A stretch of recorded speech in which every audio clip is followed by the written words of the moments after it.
Though some of you might have thought, gee, isn't that guy next to him going to preach and ask us for money? But that's Father Marek. He's my former associate and friend, and he's spending a little time with us at Christ the King because he just got out of the hospital on Friday after having his gallbladder removed. So he's with us and he feels strong enough to can celebrate Mass. So he's not asking for money, just a little R&R.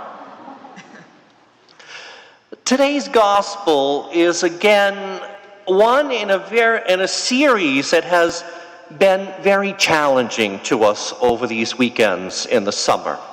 It answers a question that each of us usually asks before we're willing to commit ourselves to anything. And that's the simple question: what's it going to cost? How much of my time, my energy, what portion of my talent, my money? Of course, this gospel raises that question again in terms of discipleship. And the response that is given by Jesus might be a little frightening. Indeed, what exactly does it cost to be his disciples? Jesus' answer is clear. If we really want to be his disciples, then it's going to have to cost us our very lives.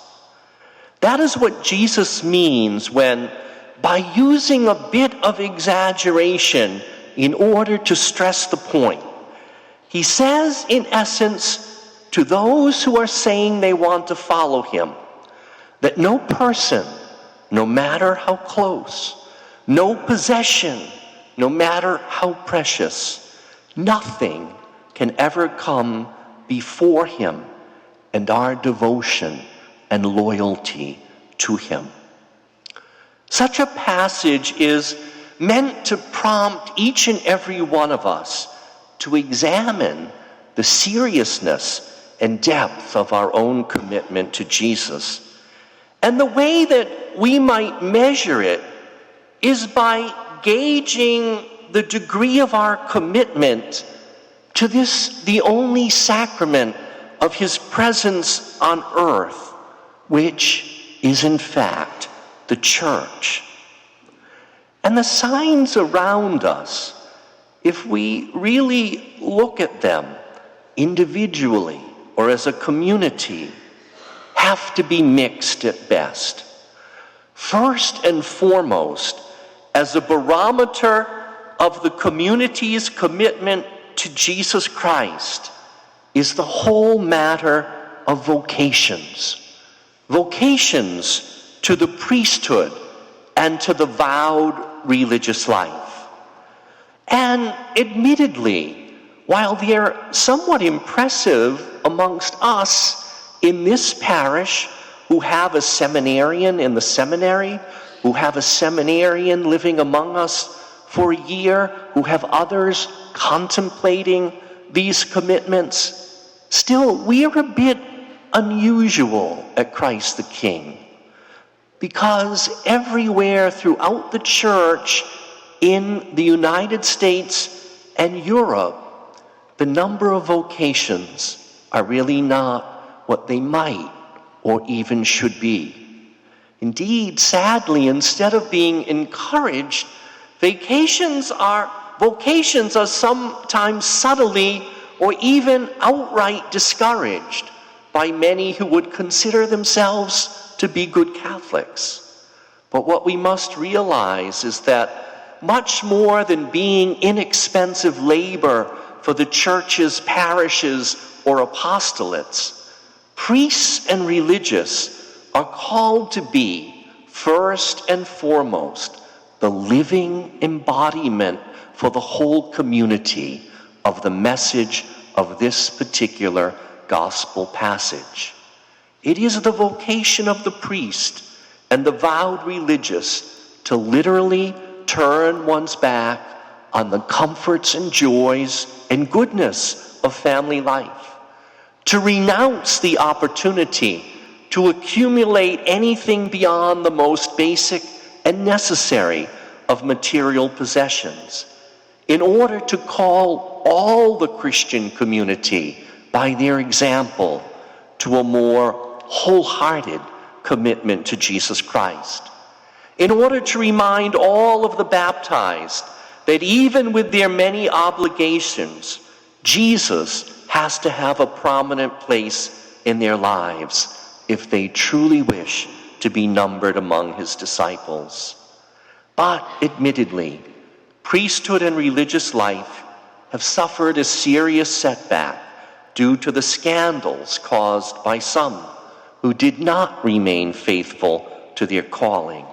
And the sins of that minority are often paraded before us as if they are somehow the characteristics of the majority. And so, instead of being able to see how crucial a role priests and religious must play in the community of faith, a role which not only needs to be preserved but also actively promoted, it's clear that many of the faithful are now ambivalent about vocations. And no doubt, some have actually told those who have entertained the notion of a vocation not to waste their lives. There seems to be an attitude that's sadly growing more and more pervasive, one that mistakenly thinks that the noble sacrifice to be made for Jesus Christ is simply to show up at church each week and make a contribution. In light of this, it might seem preposterous that any should actually give their entire lives over to Christ and the service of his church. When we look around at the world and we see all the opportunities available to those of some intelligence and ambition, when we see the many pleasures and privileges that are at our very fingertips, it does perhaps seem very foolish for any person to lay down their entire lives for something which at times may seem so uncertain because it's unseen. Yet, that is the world's wisdom, which, as we hear in our readings tonight, is to be accounted as utter foolishness in the eyes of God. In our psalm this evening, we have a prayer by the psalmist, which all of us who wish to fulfill our baptismal commitment would be wise to make our own. Teach us to number our days aright, that we may gain wisdom of heart. Indeed, it's only when we stop deluding ourselves that making it big in this life is all that matters, only when we can be honest enough to face the fact that all human life, no matter how long, is in fact in the end very short. Only then will we have sufficient wisdom to set and keep our priorities straight. If we wish to prepare for the life that will last forever, rather than rooting ourselves only in this realm that is doomed to pass away, then all of us have to place Jesus Christ at the center of our lives. And when necessary, he must take priority. Yes, even above those people, places, and things that are most precious to us.